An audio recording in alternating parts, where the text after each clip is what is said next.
جلد کے ساتھ ہڈی کے ساتھ چمٹی ہوئی جلد ہے، وہاں آپریشن کرنا پڑتا ہے، بے احتیاطی سے چاقو ہڈی کی سطح کو تہ کو زخمی کر دے، اس میں بھی روٹا بہت اچھی دوا ہے۔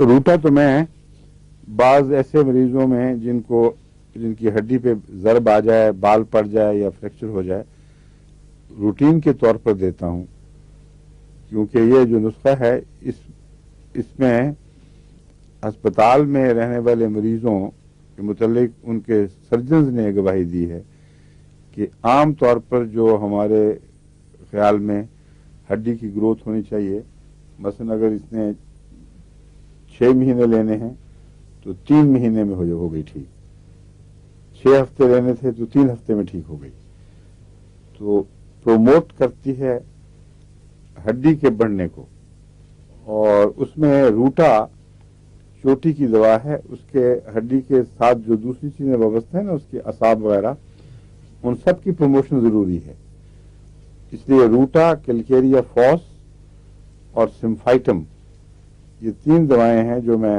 ملا کے دیتا ہوں۔ کیلکیریا فاس اس کے لیے ہے ہڈی کے لیے، ہڈی کے اپنے مادے کے لیے، اور سمفائٹم اور روٹا یہ اعصابی اور نس رگ و ریشوں کے لیے۔ اگر زخم چوٹ تازہ ہو تو اس کے ساتھ آرنیکا 30 ملا دیا جائے۔ بعض مریضوں میں بھی انہوں نے مستقل بھی پھر ساتھ رکھی ہے اور نقصان نہیں ہوا کوئی، بلکہ ہمیشہ اچھی رپورٹ دی ہے، اس لیے اب میں نے ان کو کہا کہ آرنیکا مستقل داخل کر لیں اس میں۔ جی ہاں،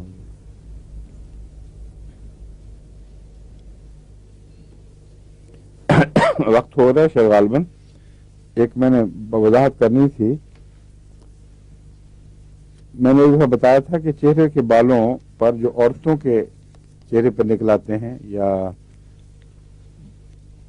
بعض مونچھیں بن جاتی ہیں، بعض دفعہ ویسے بال زیادہ ہو جاتے ہیں، جلد پر ویسے بھی بڑھ جاتے ہیں، ان کے لیے میں نے نیٹرمیور ایک دفعہ بتائی تھی، CM میں ایک خوراک دی جائے۔ بعض کی رپورٹ بہت اچھی آئی اور حیرت انگیز طور پر انہوں نے کہا ایک ہی دوا خوراک سے اللہ کے فضل سے چہرے کے بال کمزور پڑ کے 1-2 مہینے کے اندر وہ جھڑ گیا خود بخود، اور بعض کی طرف سے آ رہی ہے کہ قطعاً ذرہ بھی فائدہ نہیں ہوا۔